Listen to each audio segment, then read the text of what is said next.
বন্ধুরা, তোমাদের জন্য নিয়ে এলাম একদম নতুন কড়াকড়ির ভিডিও। আজকের ভিডিওটা শুরু থেকে শেষ অবধি দেখলে তোমাদের ওইটা দাঁড়িয়ে যাবে আর টপটপ করে পানি চলে আসবে। তাহলে চলো আজকের ভিডিও শুরু করি। ভাইয়ার অসুস্থতার কারণে তার অফিসের অনেক কাজ আর্জনকে সামলাতে হচ্ছিল, তাই সে রাতে দেরি করে বাড়ি ফিরত। একদিন দুপুরে যখন আমি ভাইয়াকে দুধ দিতে গেলাম, তখন দেখলাম যে তার শরীরে খুব ব্যথা হচ্ছে, তিনি একটুও হাত তুলতে পারছেন না। আমি তাকে নিজের হাতে দুধ খাওয়ালাম এবং দুধ খাওয়ার পর তার মুখ আমার শাড়ির আঁচল দিয়ে মুছে দিলাম। আমি যেই আঁচল সরালাম, তিনি আমাকে এক ভিন্ন দৃষ্টিতে দেখতে লাগলেন। ভাইয়ার অসুস্থতার সময় সারা দিন আমি তার পাশেই বসে থাকতাম, কারণ তার যে কোনো সময় কোনো কিছুর প্রয়োজন হতে পারে। আমি তাকে নিজের হাতেই খাওয়াতাম। ভাইজা তার স্বাস্থ্য ঠিক না হওয়ায় পুরো সপ্তাহের ছুটি নিয়েছিলেন। এই সপ্তাহের 4 দিন কেটে গিয়েছিল এবং এই 4 দিনে আমি তার খুব যত্ন নিয়েছিলাম। আমার এই যত্নে জ্যাঠাজি এতটাই প্রভাবিত হয়েছিলেন যে তিনি আমাকে বললেন, আরতি, তোমার কি চাই? যা ইচ্ছে আমি তোমাকে দিয়ে দেবঘু। আমি বললাম, ভাইজা, গত সপ্তাহে আমি একটা নতুন সোনার নেকলেস দেখেছিলাম, সেটা লেটেস্ট ডিজাইনের ছিল এবং সেটা নেওয়ার আমার খুব ইচ্ছা ছিল। কিন্তু আর্জন টাকার অভাবে সেটা নিতে মানা করেছিল ও আমি হতাশ হয়ে কথা বলেছিলাম, কারণ এখন সুযোগ পেয়ে আমি এটা ছাড়তে চাইনি। জ্যাঠাজি বললেন, আরতি, তোমার নেকলেস পছন্দ হলে তুমি আমাকে একবার বলতে পারতে না? আমি তখনই তোমাকে সেটা কিনে দিতাম। খুয়ের পর তিনি আমাকে সঙ্গে সঙ্গে তার কার্ড দিয়ে দিলেন এবং সন্ধ্যায় গিয়ে আমি সেই নেকলেস কিনে নিলাম। নেকলেসটা হাতে পেয়ে আমি খুশিতে আত্মহারা হয়ে গেলাম। ধীরে ধীরে আমাদের চোখে চোখ পড়তে পড়তে আমরা দুজন এক অপর। আমি জেঠির অসুস্থতার সময় তার দেখাশোনা করতে এসেছিলাম, কিন্তু সাহেবের দেখাশোনা করতে করতে আমাদের মধ্যে এমন কিছু হয়ে যাবে তা আমি কল্পনাও করতে পারিনি। জেঠি আমাকে যে নেকলেসটি দিয়েছিলেন তা দেখে আর্জন অবাক হয়ে গেল। সে বলল, ভাইজা আমাকে কখনো এত দামি শপিং করতে দেননি, তাহলে একবারে তোমাকে এত বড় শপিং কিভাবে করিয়ে দিলেন? আমি এটা বিশ্বাস করতে পারছি না কি ভাইজা তার ছোট ভাইকে আজ পর্যন্ত এত শপিং কখনো করাননি। মাত্র 3 দিনের মধ্যে ভাইজা আমার প্রতি এতটা আকর্ষণ অনুভব করলেন যে আমার একটি কথায় তিনি আমার যা ইচ্ছা ছিল তা পূরণ করে দিলেন। যাই হোক, ভাইয়া অসুস্থ ছিলেন, তাই অফিসে যেতে পারছিলেন না। সেই সময় কোম্পানির একটি গুরুত্বপূর্ণ মিটিং ছিল যা অন্য শহরে হওয়ার কথা ছিল। ভাইয়ার অসুস্থতার কারণে তিনি নিজে যেতে পারেননি, তাই তিনি তার জায়গা আর্জনকে পাঠিয়ে দিলেন। পরের 4 দিন আর্জনকে বাইরের শহরে থাকতে হবে। সেই দিন সকালে আর্জন যখন শহরের উদ্দেশ্যে রওনা হয়ে গেল, তারপর আমি গোসল করতে গেলাম। যখন আমি গোসল করে বের হয়ে এলাম, তখন আমার ভেজা চুলে তোয়ালে জড়িয়েছিল। যেই আমি তোয়ালে সরিয়ে চুল শুকানো শুরু করলাম, ভাইয়ার কণ্ঠ শুনতে পেলাম। তিনি আমাকে আমার নাম ধরে ডাকছিলেন। ভাইয়ার জোরালো কণ্ঠ শুনে আমি বুঝতে পারলাম যে তিনি কতক্ষণ ধরে আমাকে ডাকছিলেন। কিন্তু শাশুড়ি মা বাড়িতেই ছিলেন, তাই তিনি তার ছেলের কণ্ঠকে উপেক্ষা করে দিলেন।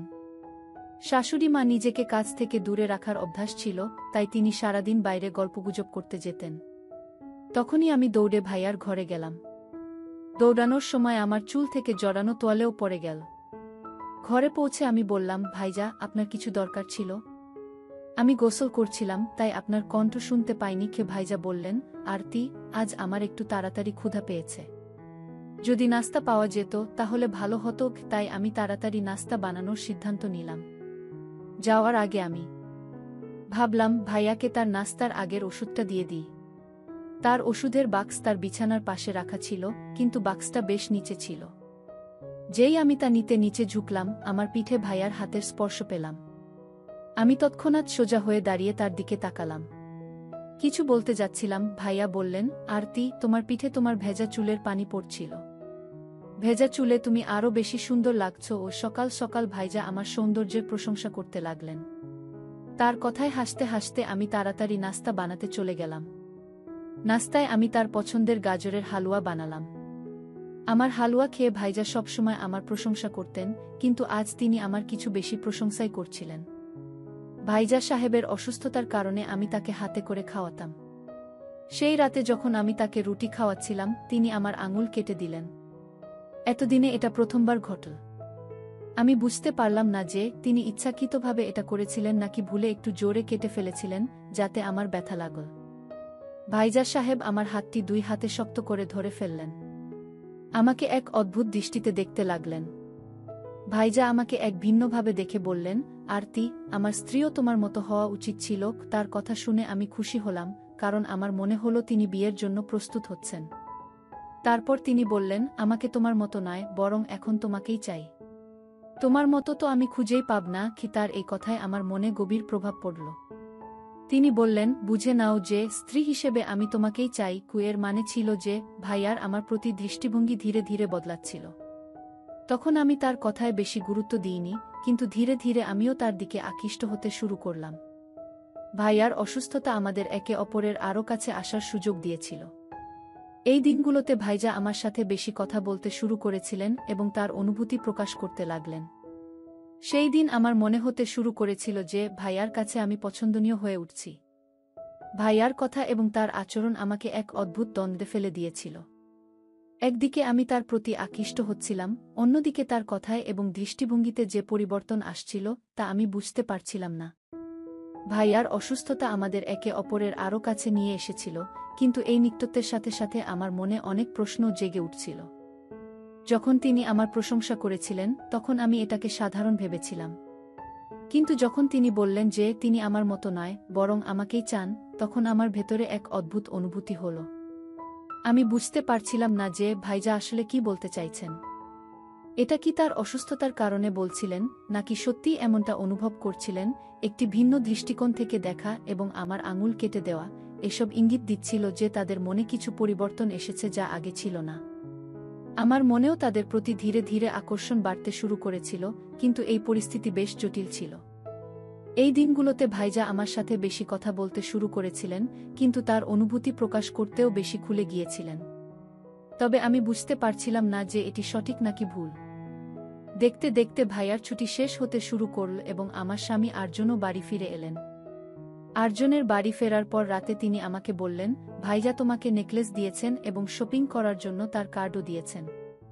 তিনি তোমার এত যত্ন নেন, তাহলে তুমি তার কাছ থেকে আমার জন্য 5 লাখ চেয়ে নাও। আমার কিছু জরুরি প্রয়োজন এবং আমার টাকা দরকার। আর্জন এবং আমার মধ্যে একটি ভিন্ন ধরনের সম্পর্ক গড়ে উঠছিল এবং আমি তার উদ্দেশ্য বুঝতে পারছিলাম না। আমি তাকে জিজ্ঞাসা করলাম, তোমার এত টাকার প্রয়োজন কেন? তিনি উত্তর দিলেন, আমার একটি গাড়ি কিনতে হবে, এটা আমার স্বপ্ন। আমি সম্মতি দিলাম এবং আর্জন ঘুমিয়ে পড়লেন।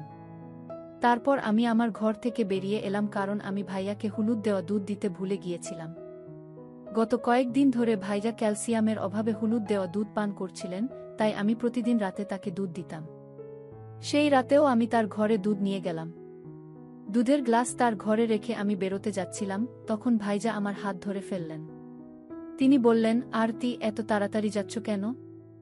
বসো, আমি তোমার সাথে কথা বলতে ভালোবাসি। ভাইজা আমার ছোটখাটো কথায় মন দিচ্ছিলেন। তিনি বললেন, এই নাইটি তোমার উপর খুব সুন্দর লাগছে।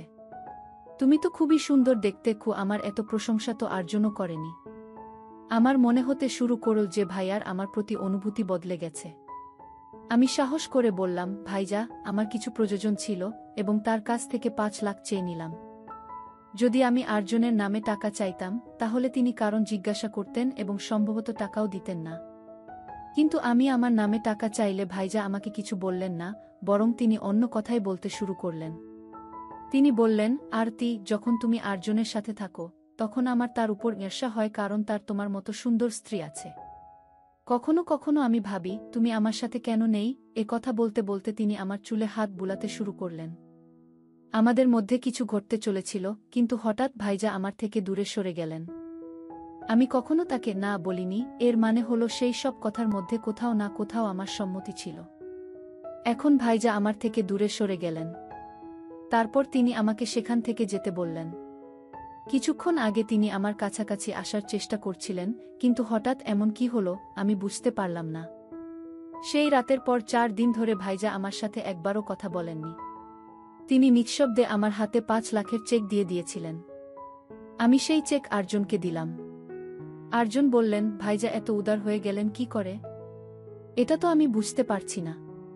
তিনি তো প্রতিদিন হিসাব নেন, আর তোমাকে একবারে এত বড় অঙ্ক দিয়ে দিলেন কি? ভাইজা এবং আমার মধ্যে কি ধরনের সম্পর্ক গড়ে উঠছিল সে সম্পর্কে আর্জনের কোনো খবরই ছিল না। আমি তার কথায় শুধু মাথা নাড়লাম। পরের 5 দিন পর থেকে শাশুড়ি তার বোনের বাড়ি যাওয়ার প্রস্তুতি নিতে শুরু করলেন। তিনি সকাল সকাল আমাকে 5 কিলো লাড্ডু এবং অনেক মিষ্টি আনানো হয়েছিল। আমি বুঝতে পারছিলাম না যে সে বোনের বাড়ি যাচ্ছে নাকি পিকনিকে। আমি শাশুড়ি মায়ের জন্য সবকিছু প্রস্তুত করে দিয়েছিলাম এবং এই প্রস্তুতিতে এত ব্যস্ত হয়ে গিয়েছিলাম যে সকাল থেকে চা পর্যন্ত খাইনি। উঠার পর থেকে আমি শুধু মুখ ধুয়ে ঘর থেকে বের হয়েছিলাম। শাশুড়ি মায়ের সব শপিং 10টার মধ্যে করিয়ে দিয়েছিলাম। তারপর সে যাওয়ার প্রস্তুতি নিতে শুরু করল। সেই দিন 12টা বেজে গিয়েছিল এবং আমার গোসলের সময়ও হয়ে গিয়েছিল। কিছুক্ষণ পর শাশুড়ি মা তার বোনের বাড়ি চলে গেলেন এবং আরজনও অফিসে যাওয়ার জন্য বেরিয়ে গেলেন। এই সময় ভাই সাহেবও অফিসের জন্য বেরোচ্ছিলেন। বাড়িতে এখন আমি একা ছিলাম। কাজের মেয়েও সব কাজ সেরে চলে গিয়েছিল। সবাই চলে যাওয়ার পর আমি আরাম করে গোসল করতে বাথরুমে চলে গেলাম। গোসলের পর আমি আমার রুমে শাড়ি পরছিলাম। আমি শুধু পল্লুই পরেছিলাম, এমন সময় আমার রুমের দরজা খুলে গেল এবং সামনে থেকে জেঠজি ভেতরে এলেন। তাকে দেখে আমি পুরোপুরি হতবাক হয়ে গেলাম, কারণ আমার শরীরে পল্লুও ঠিকমতো ছিল না। আমি তাড়াতাড়ি পল্লু পরতে লাগলাম। জেঠজি আমার দিকে এগিয়ে এসে বললেন, আরতি, এত তাড়াহুড়োর দরকার নেই। তোমার শুধু একটু শাড়িই তো এলোমেলো হয়েছে। আমার তোমার সাথে কিছু কথা বলার আছে। এখন বাড়িতে কেউ নেই, তাই আমি অর্ধেক পথ থেকে ফিরে এসেছি। কেউ ভাইয়া বাড়িতে কাউকে না পেয়ে আমার সাথে এমন কি গোপন কথা বলতে চাইছিলেন? আমার মনে অসংখ্য প্রশ্ন ঘুরপাক খাচ্ছিল। আমি ভাবছিলাম, এমন সময় ভাই সাহেব আমার সামনে এসে আমাকে ক্ষমা চাইতে লাগলেন। জেঠজির ক্ষমা চাওয়ার এই পদ্ধতি আমার জন্য খুবই অদ্ভুত ছিল। আমার মনে প্রশ্নের ঘূর্ণিঝড় চলছিল যে শেষ পর্যন্ত ভাইয়ার কি বলার ছিল যে তিনি এত সাসপেন্স তৈরি করলেন। যখন ভাইয়া আমার সামনে এসে ক্ষমা চাইতে লাগলেন, তখন আমি অবাক হয়ে জিজ্ঞেস করলাম, ভাইয়া, আপনি আমাকে কি জন্য ক্ষমা চাইছেন? জেঠজি বললেন, আরতি, 4 দিন আগে যখন তুমি রাতে আমাকে হলুদ দুধ দিতে এসেছিলে, তখন আমি তোমার সাথে খারাপ ব্যবহার করেছিলাম এবং তোমাকে রুম থেকে চলে যেতে বলেছিলাম। সেই দিন আমার আচরণ আমাকে খুব খারাপ লাগিয়েছে, তাই আমি তোমার কাছে ক্ষমা চাইতে এসেছি। আমি বললাম, কোনো ব্যাপার না ভাইয়া, আমার আপনার সেই আচরণে একটুও খারাপ লাগেনি। আপনি তো আমার নিজের মানুষ। কি? আমার এই কথা শুনে ভাইয়া আরও বেশি আমার কাছাকাছি চলে এলেন। তিনি বললেন, তোমার এই আপনত্ব আমাকে পাগল করে দেবে। এরপর তিনি আবার আমার সাথে নিকটতা বাড়ানোর চেষ্টা করলেন। এবার আমি তাকে থামানোর বদলে আমিও পুরোপুরি তার সাথে সাড়া দিতে লাগলাম। এবং সেই সব ঘটতে চলেছিল, এমন সময় হঠাৎ ভাই সাহেব আমাকে কাছ থেকে দূরে সরিয়ে দিলেন এবং ক্ষমা চেয়ে সেখান থেকে চলে গেলেন। এই আচরণে আমার রাগ হতে লাগল। বারবার আমার কাছাকাছি এসে আমার অনুভূতিকে জাগিয়ে মুহূর্তেই দূরে চলে যাওয়া আমার বিরক্তিবোধ বাড়িয়ে দিচ্ছিল। ভাইয়া আবার এমন করলেন, কিন্তু এবার আমি ঠিক করলাম যে আমি তার কাছেই যাব। সেই রাতে জেঠজির আচরণ আমাকে পুরোপুরি বিভ্রান্ত করে দিয়েছিল। যখন তিনি আমাকে ক্ষমা চাইলেন এবং আবার কাছে এসে নিকটতা বাড়ানোর চেষ্টা করলেন, তখন আমার মন আরও অস্থির হয়ে উঠল।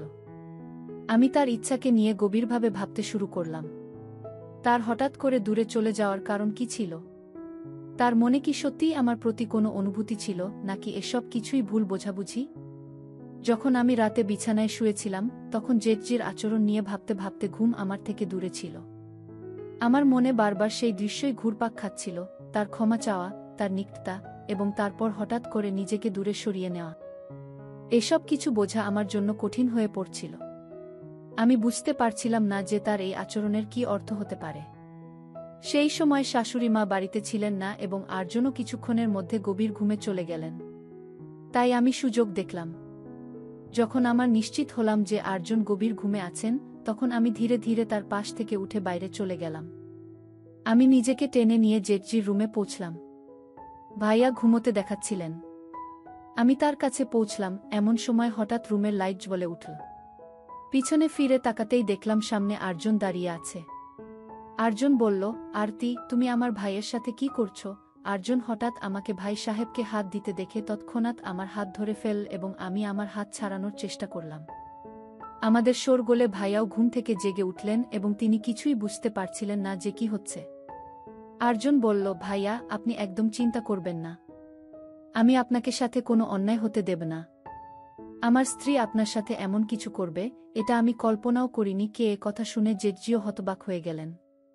জেঠজি আরজনকে শান্ত করলেন এবং বললেন, আমার এখনও বিশ্বাস হচ্ছে না যে আরতি কিছু ভুল করতে পারে। তারপর ভাই সাহেব আমাকে জিজ্ঞেস করলেন, আরতি, এসব কি হচ্ছে? তুমি আমার সাথে কি করতে যাচ্ছিলে? আমি ধীরে ধীরে বলতে শুরু করলাম, ভাইয়া, আমি আপনার সব স্পর্শ করে দেখতে চাইছিলাম যে আপনার মৌসুম হয় কিনা। কোনো গোপন রোগ আছে কিনা। কারণ আমার সন্দেহ হচ্ছিল যে আপনার মধ্যে কোনো ঘাটতি আছে এবং আপনার মৌসুম হয় না। আপনি 36 বছরের হয়ে গেছেন এবং আপনার এত সম্পত্তি আছে, তবুও আপনি কি কেন বিয়ে করলেন না? এবং আর্জন, আমি আপনাকে কয়েকবার এ সম্পর্কে জিজ্ঞাসা করেছি কিন্তু আপনিও কিছু বলেননি। আমি ভেবেছিলাম হয়তো দাদা তার কোনো ঘাটতি সবার কাছ থেকে লুকিয়ে রেখেছেন। আমাকে এটি পরীক্ষা করতে হয়েছিল, তাই আমি চেক করতে চেয়েছিলাম। আমার কথা শুনে জেঠজি বললেন, আরতি, তোমাকে কে বলেছে যে আমার মধ্যে কোনো ঘাটতি আছে? তুমি এমন কেন ভেবেছ?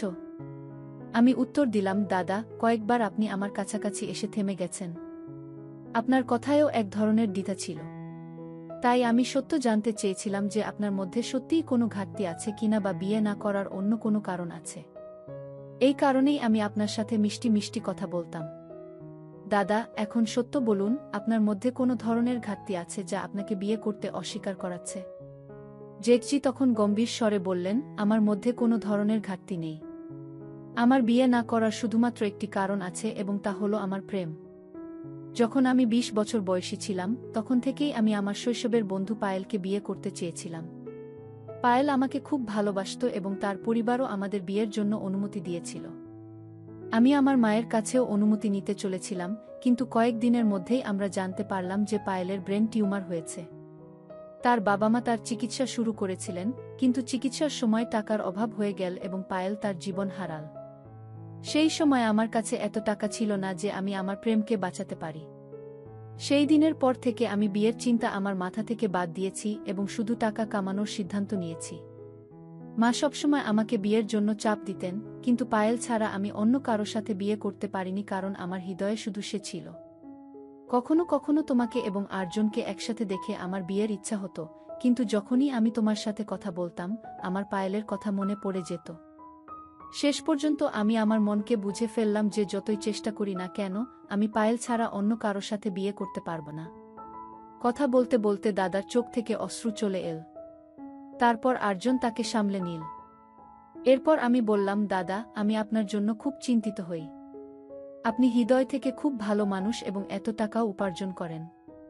আপনি আপনার ছোট ভাইকেও সঠিক পথ দেখিয়েছেন। কাল আমাদের সন্তান আপনাকে বড় পাপা বলবে, কিন্তু সে আপনাকে পাপা বলবে না। যতই হোক, আপনার সন্তান এবং আমাদের সন্তানের মধ্যে কিছুটা তফাৎ তো থাকবেই। কালকে বাচ্চাদের পড়াশোনার জন্য আমাদের অন্য শহরে যেতে হতে পারে। শাশুড়ি মায়ের এখন আর কোনো কাজ হয় না। শেষ পর্যন্ত সে আমাদের সাথে কত বছর থাকবে এটা বলা যায় না। আপনি কতদিন একা জীবন কাটাবেন? এখনও আপনার বিয়ের সময় যায়নি। একবার কোনো মেয়েকে আপনার জীবনে একটু সময় দিয়ে দেখুন, নিশ্চিতভাবেই আপনি তার মধ্যেও আপনার পায়েলকে খুঁজে পাবেন। আপনার ঘর বাঁধতে দেখে মাও সন্তুষ্ট হবেন। দাদা, দয়া করে এখন বিয়ের কথা ভাবুন। এখনও আপনার বিয়ের সময় যায়নি। এত দিনে আপনি বিয়ে করে ফেলুন। এই কারণেই আমি এইসব চেষ্টা করছিলাম। আমার কথা শেষ হতে না হতেই আর্জন আমার কাছে এবং দাদার কাছে ক্ষমা চাইতে শুরু করল। সে বলল, আরতি, আমাকে ক্ষমা করে দাও। আমি তোমাকে ভুল বুঝেছিলাম। আমার বড় ভাই যে আমার কাছ থেকে টাকার হিসাব নিত, সে তোমাকে এক কথায় সব কিছু বাড়িতে পা রাখতেই আমি গভীর শ্বাস নিলাম এবং মনে মনে ঈশ্বরকে ধন্যবাদ জানালাম। আমার সমস্ত প্রচেষ্টা শেষ পর্যন্ত সফল হয়েছিল। আমি ভাইয়ের হাতে তাদের বয়সের ভরসা তুলে দিয়েছিলাম। এখন আমি নিশ্চিত ছিলাম যে ভাইয়ের জীবন আবার সুখে ভরে যাবে এবং শাশুড়ি মাও শান্তিতে ঘুমাতে পারবেন। বাড়িতে আবার সুখের বন্যা এসেছিল। ভাইয়ের বাড়ি বসতে দেখে আমার হৃদয়ও শান্তি পেয়েছিল। জীবন একটি নতুন মোড় নিয়েছিল এবং এই মোড়ে সবার মুখে হাসি ছিল। শেষ পর্যন্ত সবকিছু ভালো হয়ে গিয়েছিল। বন্ধুরা, গল্পটি এখানে সমাপ্ত করলাম। গল্পটি ভালো লাগলে একটি লাইক ও চ্যানেলটি সাবস্ক্রাইব করে দেবেন। দেখা হচ্ছে পরের ভিডিওতে। ভালো থাকবেন সবাই।